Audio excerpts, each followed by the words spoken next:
काठमाडौँ महानगरपालिका र सुकुम्बासीहरू फेरि आम्ने सामने हुँदैछन्। आइतबारबाट एक्सनमा जान लागेको महानगरका नगर प्रहरी प्रमुख राजुनाथ पाण्डेले बताएका छन्। एमाले अध्यक्ष केपी शर्मा ओलीले आफूमाथि प्रश्न गर्ने नेताहरूलाई पार्टी छाडेर जान भनेका छन्। प्रहरी हिरासतमा रहेका अभियन्ता डाक्टर निकोलस भुसालको स्वास्थ्य अवस्था कमजोर भएपछि उनलाई अस्पताल लगिएको छ।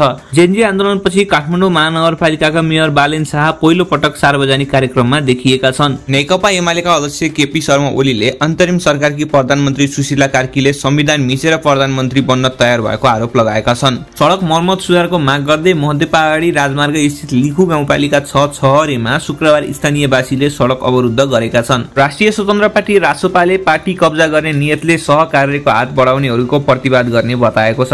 अर्थमन्त्री रामेश्वर प्रसाद खनालले राजस्व चुहावटमा देखिएको कमी कमजोरी सरोकार भएका निकायसँग आवश्यक सहकार्य र समन्वय गरी समाधान गर्नुपर्नेमा जोड दिएका छन्। काभ्रेमा रहेको सुरक्षण मुद्रण केन्द्रमा सवारी चालक अनुमति पत्र लाइसेन्स छपाई सुरु भएको छ।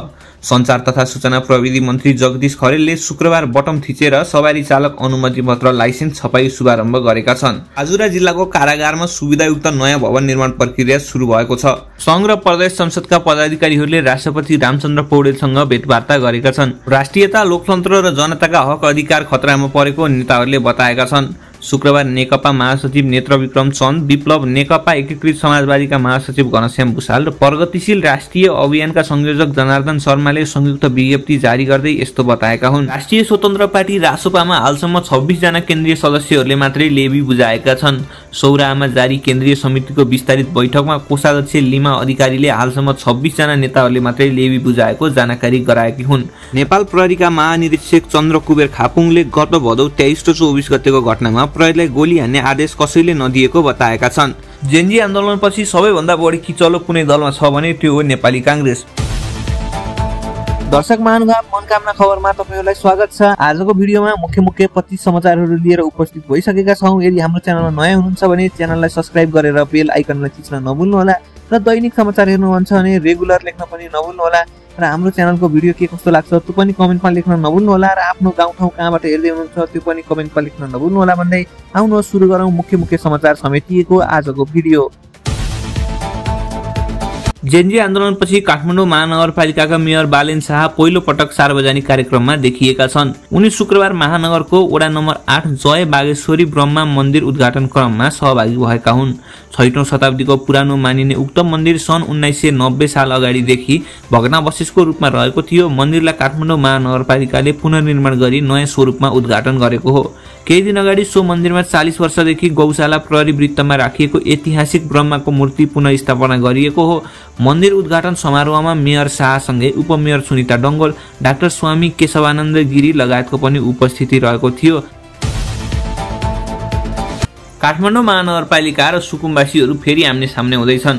महानगर र उपत्यका विकास प्राधिकरणले अतिक्रमित सार्वजनिक जग्गा र मापदण्ड विपरीतका संरचना खाली गर्न दिएको 7 दिने निर्देशन शुक्रबार सकिँदैछ।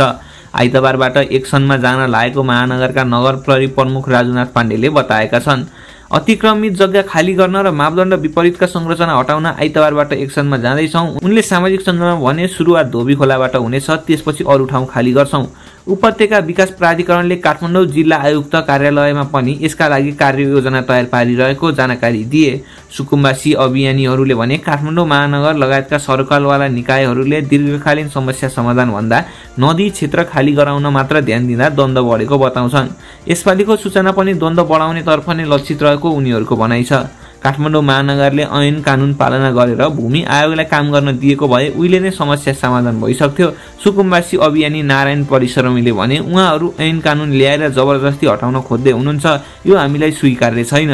उनले अगाडि भने ऐन र कानूनले जे भनेको छ त्यही अनुसार निर्णय गरेर आउनुस्, निकायगत निर्णय बोकेर नआउनुस्। सरकारले भूमि आयोगलाई जिम्मा दिएको छ, कानून पनि बनाएको छ, यसमा भूमि आयोगले नै काम गर्छ, उसले कार्यक्षेत्र अरूले किन हस्तक्षेप गर्ने। काठमाडौँ उपत्यका बल्खु, थापाथली, सिनामङ्गल र शान्तिनगर क्षेत्रमा सुकुम्बासी तथा अव्यवस्थित बसोबासीको समस्या छ। विष्णुमती मनोहरा नदीको बहाव क्षेत्र नै ओगटेर पनि मानिसहरू बसिरहेका छन्। तीमध्ये कति वास्तविक सुकुम्बासी हुन् र कति नक्कली हुन् भन्ने यकिन भएको छैन। अधिकार सम्पन्न बागमती सभ्य एकीकृत विकास समितिले 2069 सालमा तयार पारेको प्रतिवेदन अनुसार उपत्यका नदी किनारमा 3496 घरधुरी अव्यवस्थित बसोबासी रहेका छन्। तीमध्ये काठमाडौँ महानगरपालिकाभित्र 2245 घरधुरी छन् भने कागेश्वरी नगरपालिकामा 90, बुढा नीलकण्ठमा 156, ललितपुर महानगरभित्र 17 र भक्तपुर नगरपालिकामा 773 वटा अव्यवस्थित बसोबासीहरू रहेको तथ्याङ्क छ।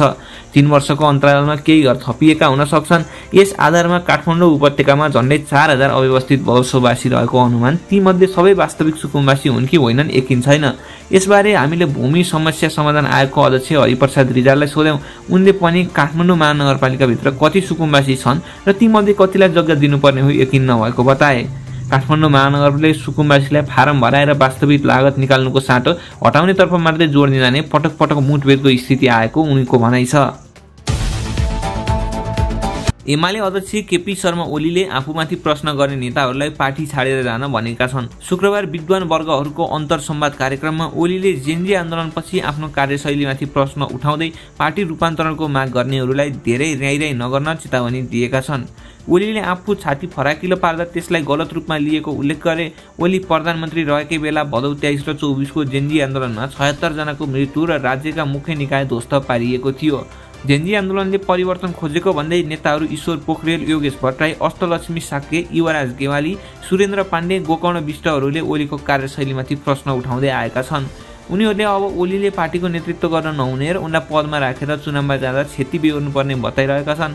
ती नै आफूमाथि प्रश्न गर्ने नेताहरूलाई ओलीले शुक्रबार जवाफ दिँदै पार्टी नै छाडेर जान चेतावनी दिएका हुन्। नेताहरूले नै पार्टीमा पुनर्गठन चाहियो भनेर अनुशासनहीन ढङ्गले उपद्रव मचाएकाले आफूले 1 वर्ष अघि नै महाधिवेशन गर्न लागेको दावी गरे। एमालेले मक्सिरको अन्तिम साता काठमाडौँमा 11औं महाधिवेशन गर्ने भएको छ।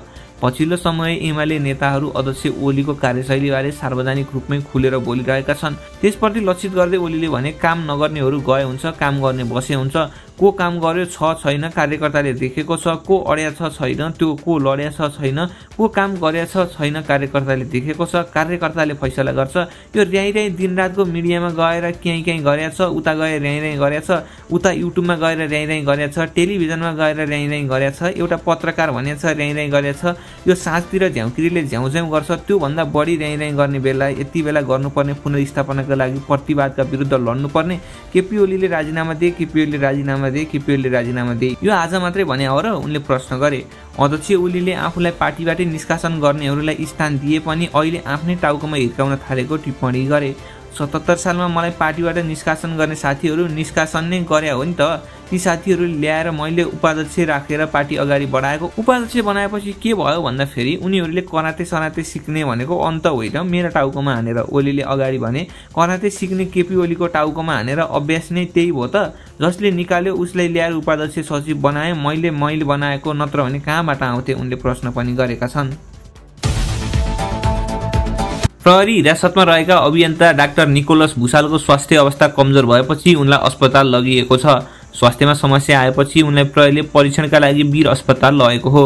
काठमाडौँ प्रहरी प्रमुख एसएसपी रमेश थापाले डाक्टर भुसाललाई स्वास्थ्य परीक्षणका लागि अस्पताल लगिएको जानकारी दिए। उनी निकट रहेकाहरूले भने भुसालले प्रहरी हिरासतमै 60 घण्टादेखि आमरण अनसनमा रहेको र उनको अवस्था गम्भीर बनेपछि अस्पताल लगिएको बताएका छन्। यसअघि बुधबार उनलाई हिरासतमा राखेर अनुसन्धान गर्न जिल्ला प्रशासन कार्यालय काठमाडौँले प्रहरीलाई 5 दिनको म्याद दिएको थियो। काठमाडौँका प्रमुख जिल्ला अधिकारी ईश्वरराज पौडेलले सार्वजनिक शान्ति विरुद्धको कसुरमा अनुसन्धान गर्न प्रहरीलाई अनुमति दिएका थिए।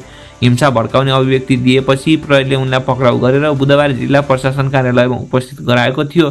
भुसाल मंगलबार गोर्खाको सरस्वती आश्रमबाट पक्राउ परेका थिए। भुसालले कार्तिक 16मा पूर्व प्रधानमन्त्री केपी शर्मा ओली, पूर्व गृहमन्त्री रमेश लेखक र काठमाडौँका तत्कालीन प्रमुख जिल्ला अधिकारी छवि रिजालको घर घेर्ने भन्दै सामाजिक सञ्जालमा पोस्ट गरेका थिए। त्यसै उनले छेप्यास र आक्रमण गर्ने चेतावनी दिएका थिए। सोही आधारमा प्रहरीले उनलाई पक्राउ गरेको हो। राष्ट्रिय स्वतन्त्र पार्टी रासोपाले पार्टी कब्जा गर्ने नियतले सहकार्यको हात बढाउनेहरूको प्रतिवाद गर्ने बताएको छ। शुक्रबार चितवनको सौराहामा सुरु भएको विस्तारित बैठकमा कार्यवाहक सभापति डीपी अर्यालले पेश गरेको राजनीतिक प्रतिवेदनमा पार्टी बनाउने चाहनालाई स्वागत गर्ने उल्लेख गरिएको छ।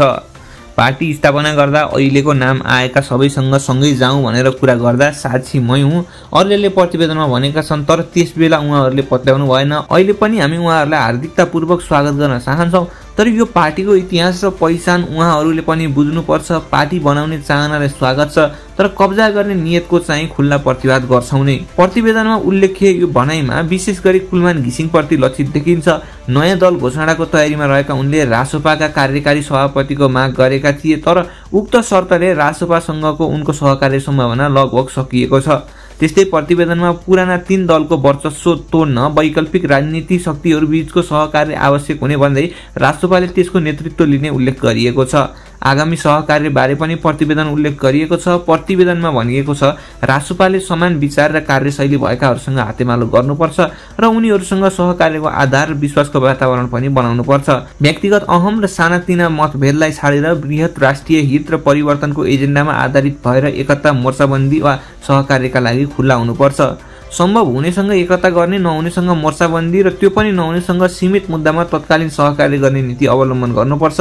यसले वैकल्पिक शक्ति निर्माणको आधार बनाउँदै लैजान्छ, उनको भनाइ छ। अर्थमन्त्री रामेश्वर प्रसाद खनालले राजस्व चुहावटमा देखिएको कमी कमजोरी सरोकार भएका निकायसँग आवश्यक सहकार्य र समन्वय गरी समाधान गर्नुपर्नेमा जोड दिएका छन्।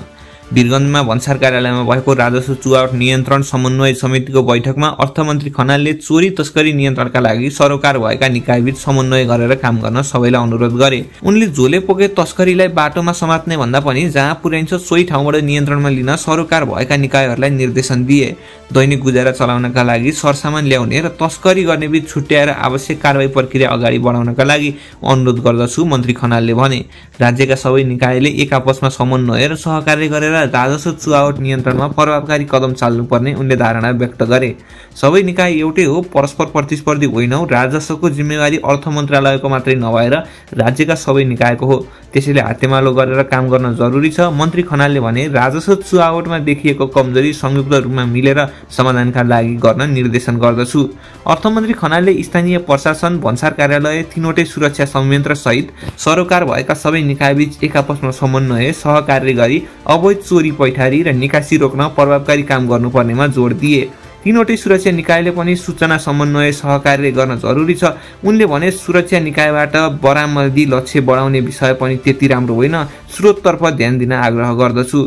अर्थमन्त्री खनालले सीमामा बस्ने कर्मचारी तथा राजस्वसँग सम्बन्धित कर्मचारीहरूले सेवाग्राहीहरूसँग बोली र व्यवहारमा नम्र र सभ्य व्यवहार गर्नुपर्ने बताए। सेवाग्राहीका लागि हामी खटिएको, उनीहरूले भावना अनुसार काम गर्न सबै कर्मचारीहरूलाई आह्वान पनि उनले गरे। अर्थ मन्त्रालयका महाशाखा प्रमुख उत्तर कुमार खत्रीले चोरी तस्करी नियन्त्रण गर्ने अहिले उपयुक्त समय भएको बताए। अहिले काम गर्नका लागि कुनै पनि राजनीतिक दबाव र प्रभाव नआउने भएकाले पनि सही ढङ्गले कार्य सम्पादन गर्न अनुरोध गर्दछु। उनले भने, राजस्व चुहावट नियन्त्रणमा सक्रिय भई लाग्न निर्देशन गर्दछु। राजस्व अनुसन्धान विभागका महानिर्देशक तीर्थराज चिलुवाले सीमा क्षेत्रमा हुने तस्करी नियन्त्रणका लागि प्रभावकारी कदम चाल्न सरकार भएका सबैसँग अनुरोध गरे। भन्सार विभागका निर्देशक श्यामप्रसाद भण्डारीले राजस्व चुहावट नियन्त्रणका लागि संयुक्त प्रयास जरुरी रहेकोमा जोड दिए। पर्साका प्रमुख जिल्ला अधिकारी भोला दाहालले राजस्व चुहावटबाट नियन्त्रणका लागि सरोकारमा भएका निकायसँग सहकार्य र समन्वय गरी योजनाबद्ध कदम चाल्ने पनि प्रतिबद्धता व्यक्त गरे। आब्रेमा रहेको सुरक्षण मुद्रण केन्द्रमा सवारी चालक अनुमति पत्र लाइसेन्स छपाई सुरु भएको छ। सञ्चार तथा सूचना प्रविधि मन्त्री जगदीश खरेलले शुक्रबार बटम थिचेर सवारी चालक अनुमति पत्र लाइसेन्स छपाई शुभारम्भ गरेका छन्। पहिलो चरणमा यातायात व्यवस्था विभागले दिएको 12 लाख सवारी चालक अनुमति पत्र छपाई गरिने केन्द्रका कार्यकारी निर्देशक देवराज ढुङ्गानाले जानकारी दिए। उनका अनुसार केन्द्रको सुरुमा दैनिक 500 प्रति सवारी चालक अनुमति पत्र छापिनेछ। केन्द्रले सबै प्रक्रिया पूरा गरेर ढिलोमा 6 महिनामा 12 लाख सवारी चालक अनुमति पत्र उपलब्ध हुने गरी छपाई सुरु भएको छ। मुद्रण केन्द्रका कार्यकारी निर्देशक ढुङ्गानाले भने, बजेट उपलब्ध भयो भने आवश्यकता अनुसार थप लाइसेन्स थप्न सक्छौं।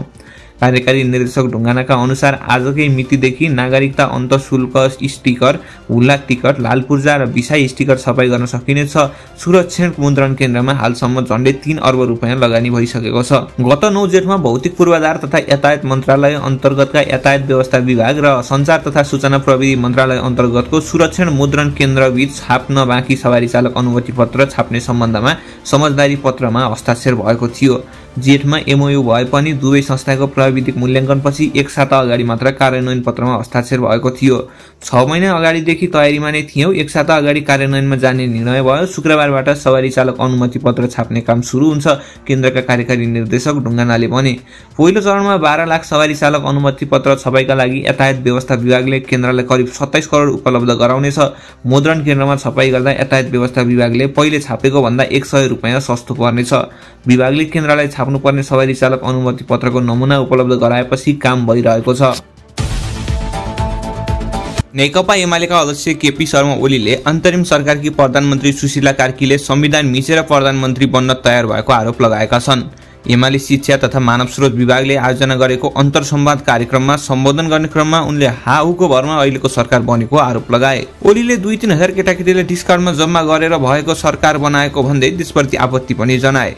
यस्तो हाउको असंवैधानिक सरकार कुनै संविधानले नगर्नु भनेको ठाउँमा प्रधान न्यायाधीश हुन मिल्दैन, मानव अधिकार आयोग भन्दा बाहेक मिल्दैन। ओलीले भने पूर्व प्रधान न्यायाधीश भएको मान्छे संविधान मिचेर प्रधानमन्त्री हुन तयार, यो भनेको सोझै असंवैधानिक प्रतिगामी संविधान मिचुवा हाउको भरमा बनेको सरकार हो।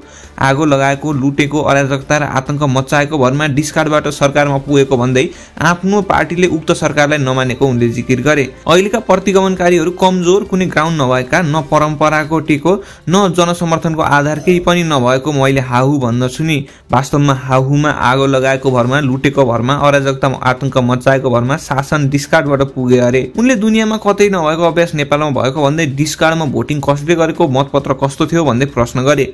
डिस्कार्डबाट शासन, डेमोक्रेसीमा कहीँ दुनियाँमा सभ्य समाजमा डिस्कार्डबाट भोटिङ पनि गरेको अरे। 2-3 हजार केटाकेटीले डिस्कार्डमा भोटिङ पनि गरे अरे। कसैले गरे त्यो मतपत्र कस्तो थियो, रेजा लायो कि पाल पार्यो कि अमेरिकामा जस्तो ओलीले भने। उनले एमाले देशका अहिलेसम्मका प्रमुख आन्दोलनहरूमा अग्रभागमा रहेको जिकिर गर्दै अहिले पनि निराश नहुने दावी गरे। यी सबै आन्दोलनहरूमा नेकपा एमाले अग्रभागमा छ। नेकपा एमाले निराश हुन जान्दैन, हतोत्साही हुन जान्दैन। यसैले समाज विज्ञान बुझेको छ, समाज कसरी अघि बढ्नुपर्छ भन्ने कुरा बुझेको छ, समाज पछाडि फर्कन जान्दैन ओलीले भने। बाजुरा जिल्लाको कारागारमा सुविधायुक्त नयाँ भवन निर्माण प्रक्रिया सुरु भएको छ।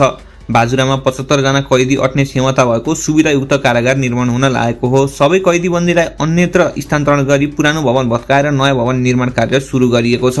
2037 सालमा बनेको भवन जीर्ण बन्दै गएपछि नयाँ भवन बनाउन लागि जिल्ला कारागार कार्यालय बाजुराका प्रमुख जेलर अनिल कुमार तिवारीले बताए। करिब 45 वर्ष पहिले 25 जना कैदीबन्दीका लागि कारागार निर्माण गरिएको थियो। कैदीबन्दी थपिँदै गएकोले भवन साँघुरो हुँदै गएको महसुस गरी नयाँ भवन निर्माण गर्न लागि जिल्ला कारागार बाजुराले जनाएको छ।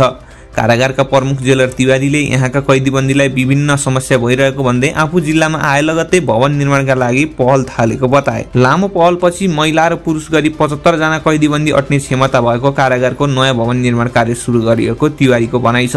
शहरी विकास मन्त्रालय अन्तर्गत शहरी विकास तथा भवन निर्माण विभागको 5 करोड बढी बजेटमा कारागारको सुविधा सम्पन्न भवन निर्माण हुन लागेको हो। कारागारको नयाँ भवन निर्माणका लागि 2082 साल भदौमा 5 करोड 98,48,498 रुपैयाँ ठेक्का सम्झौता भएको छ। 2083 फागुन मसान्तसम्म निर्माण कार्य सम्पन्न गर्ने गरी भवनको निर्माणको जिम्मा DVBNSJVले लिएको छ। कारागारको नयाँ भवन निर्माण कार्य सुरु भएसँगै कारागारका सबै कैदीबन्दीलाई स्थानान्तरण गरिएको छ।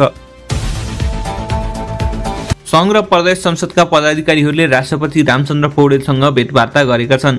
राष्ट्रपति कार्यालय शीतल निवास पुगेर उनीहरूले संघीय संसद र प्रदेश संसदका सदस्य, पदाधिकारीहरू, सचिवालय सदस्य संख्या कटौती र स्वकीय सचिवको सुविधा खारेज गर्ने सरकारको निर्णयप्रति असन्तुष्टि जनाएका छन्। राष्ट्रपतिलाई भेट्न प्रतिनिधि सभाका सभामुख देवराज घिमिरे, प्रतिनिधि सभाका उपसभामुख इन्दिरा राणा, राष्ट्रिय सभाका अध्यक्ष नारायण प्रसाद दाहाल, राष्ट्रिय सभाका उपाध्यक्ष विमला घिमिरे पुगेका थिए। कोशी प्रदेशका उपसभामुख सिर्जना दनुवार, मध्य प्रदेशका सभामुख रामचन्द्र मण्डल, बागमती प्रदेश सभाका उपसभामुख अप्सरा चापागाई, गण्डकी प्रदेश सभाका सभामुख कृष्ण प्रसाद दिताल, लुम्बिनी प्रदेशका सभामुख तुलाराम घरती मगर पनि राष्ट्रपति कार्यालय गएका हुन्। राष्ट्रपतिलाई भेट्न जानु अगाडि उनीहरू सामूहिक छलफलमा पनि जुटेका थिए। मध्याह 12 बजेदेखि दिउँसो 3 बजेसम्म सिंहदरबार स्थित राज्य व्यवस्था तथा सुशासन समितिको कार्यकक्षमा भएको छलफलको निर्णयले सरकार संसद अपहेलना गर्ने पक्षमा रहेको निष्कर्ष निकालेको छ। राष्ट्रियता, लोकतन्त्र र जनताका हक अधिकार खतरामा परेको नेताहरूले बताएका छन्। शुक्रबार नेकपा महासचिव नेत्रविक्रम चन्द, विप्लव नेकपा एकीकृत समाजवादीका महासचिव घनश्याम भुषाल र प्रगतिशील राष्ट्रिय अभियानका संयोजक जनार्दन शर्माले संयुक्त विज्ञप्ति जारी गर्दै यस्तो बताएका हुन्। मुलुकका पुराना राजनीतिक दलहरू, खास गरी तिनका नेताहरू पुरानै संरचना र तरिकामा जोडाजोड गरेर सङ्कटलाई ढाकछोप गर्न र आफ्नो वर्चस्व बनाउन चाहन्छन्। त्यसले मुलुकलाई अझ अन्यल, अस्थिरता र सङ्कटतर्फ धकेल्ने कुरा निश्चित छ। पुरानै बाटोमा हिँडेर नयाँ गन्तव्यमा पुगिन्न भन्ने कुरा स्वतः स्पष्ट छ। जारी संयुक्त प्रेस विज्ञप्तिमा भनिएको छ, आजको राष्ट्रिय निराशा र गतिविरोधलाई चिर्दै प्रगतिशील तथा लोकतान्त्रिक दिशामा आम जनतालाई गोलबद्ध गर्दै अगाडि बढ्नु आजको ज्वलन्त कार्यभार रहेको पनि उनीहरूले बताएका छन्। राष्ट्रमाथि चौतर्फी सङ्कट आएको यस परिस्थितिमा सबै प्रतिबद्ध कम्युनिस्टहरू, समाजवादी, प्रगतिशील तथा देशभक्तहरूले बृहत मोर्चाबन्दीका लागि पहल कदमी लिनु आवश्यक भएको जानकारी विज्ञप्तिमा गरिएको छ। विज्ञप्तिमा भनिएको छ, हामी यस्तो ऐतिहासिक पहल कदमीका लागि सहकार्य गर्दै एकताबद्ध भएर अगाडि बढ्न सङ्कल्पबद्ध भएका छौँ र सबै प्रतिबद्ध कम्युनिस्ट, समाजवादी, प्रगतिशील तथा देशभक्तहरू समर्थक संवाद, छलफल र सहकार्यका लागि आह्वान गर्दछौँ। राष्ट्रिय स्वतन्त्र पार्टी रासोपामा हालसम्म 26 जना केन्द्रीय सदस्यहरूले मात्रै लेबी बुझाएका छन्। सौराहामा जारी केन्द्रीय समितिको विस्तारित बैठकमा कोषाध्यक्ष लिमा अधिकारीले हालसम्म 26 जना नेताहरूले मात्रै लेबी बुझाएको जानकारी गराएकी हुन्। रासोपाको वेबसाइटमा 58 जना केन्द्रीय सदस्य रहेको उल्लेख छ। हालसम्म केन्द्रीय सदस्य तोसीमा कार्की र गणेश कार्की सहित 32 जनाले लेबी बुझाएका छैनन्। केन्द्रीय सदस्यले वार्षिक 25,000 र विभागका सदस्यहरूले 15,000 लेबी बुझाउनुपर्छ। तर केन्द्रीय सदस्यद्वारा तोसीमा र गणेशले भने गरिबीको कारण देखाउँदै लेबी नबुझाएको बताइएको छ। रासोपामा पार्टीका कुनै तहका नेता कार्यकर्ताले आर्थिक अवस्था उल्लेख गरेर जानकारी गराए लेबी तिर्न नपर्ने व्यवस्था छ। जेन्जी आन्दोलनपछि सबैभन्दा बढी किचलो कुनै दलमा छ भने त्यो हो नेपाली काङ्ग्रेस। भदौ 23 र 24 गतेको जेन्जी विद्रोहको क्रममा काङ्ग्रेस सभापति शेरबहादुर देउवार, उनकी पत्नी आजु राणामाथि आक्रमण भएपछि 1 महिना उनीहरू अस्पताल बसे। विशेष महाधिवेशनको मुद्दा उठे पनि सभापति अस्पताल रहेकाले निर्क्योल हुन सकेन। 28 असोजमा केन्द्रीय समिति बैठकमा लिखित सम्बोधन गर्दै देउवारले सभापतिबाट विश्राम लिँदै उपसभापति पूर्णबहादुर खड्कालाई कार्यभार दिएपछि महाधिवेशन हुनेमा काङ्ग्रेसीहरू ढुक्क थिए। देउवाले पनि विधान अनुसार महाधिवेशन हुने बताइदिएका थिए, तर उनी पत्नीसहित सिङ्गापुर उपचार गराइरहेका छन्। काङ्ग्रेसको विधानले हरेक 4 वर्षमा महाधिवेशन गर्नुपर्ने व्यवस्था छ, जस अनुसार आगामी मक्सिरमा 15औं महाधिवेशन हुनुपर्नेछ। विशेष अवस्थामा 1 वर्षको म्याद समेत थप्न सकिने व्यवस्था विधानमै रहेकाले म्याद थपिन पनि सक्छ।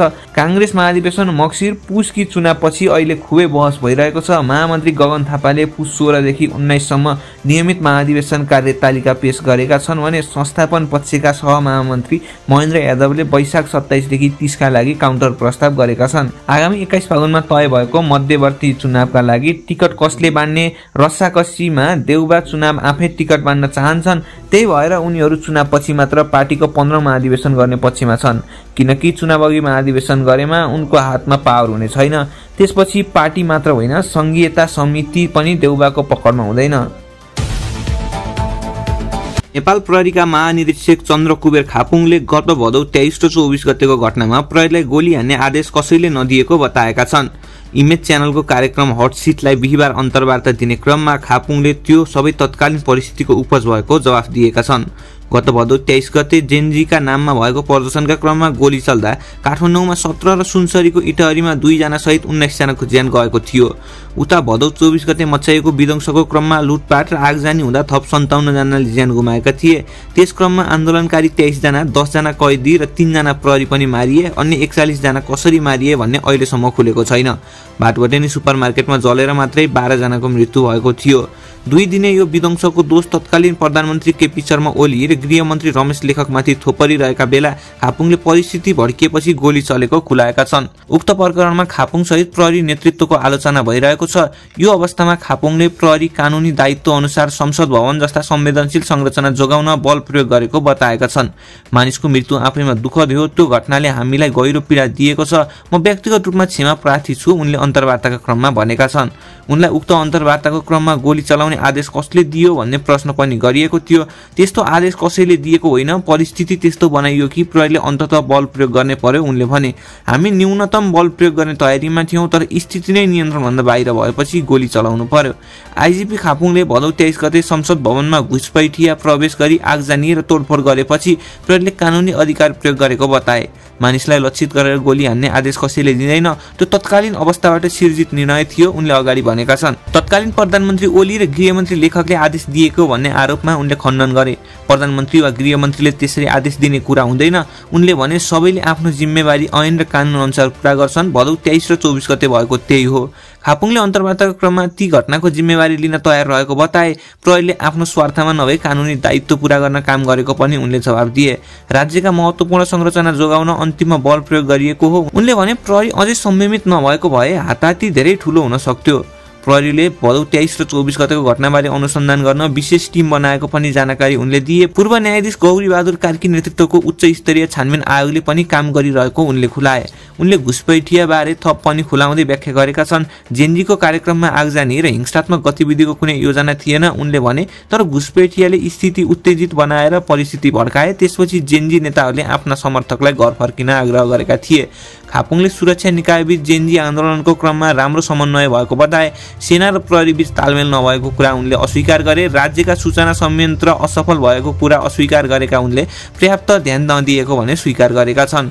24 भदौमा भएको त्यति ठूलो विध्वंसको क्रममा नेपाली सेना र नेपाली प्रहरीले मानिसलाई बचाउनकै लागि बल प्रयोग नगरेको बताउँदै खापुङले सुरक्षा निकायको संयमता ठूलो क्षति टरेको उनले बताए। पूर्व प्रधानमन्त्री ओली र गृहमन्त्री लेखकलाई पक्राउ गर्नुपर्ने विषयमा पनि उनले बोलेका छन्। अहिलेको अन्तरिम सरकार कानुनबारे अत्यन्त सचेत छ उनले भने। अहिलेसम्म कसैलाई पक्राउ गर्न आदेश दिएको छैन। छानबिन आयोगले निष्कर्ष निकालेर निर्णय दिनेछ।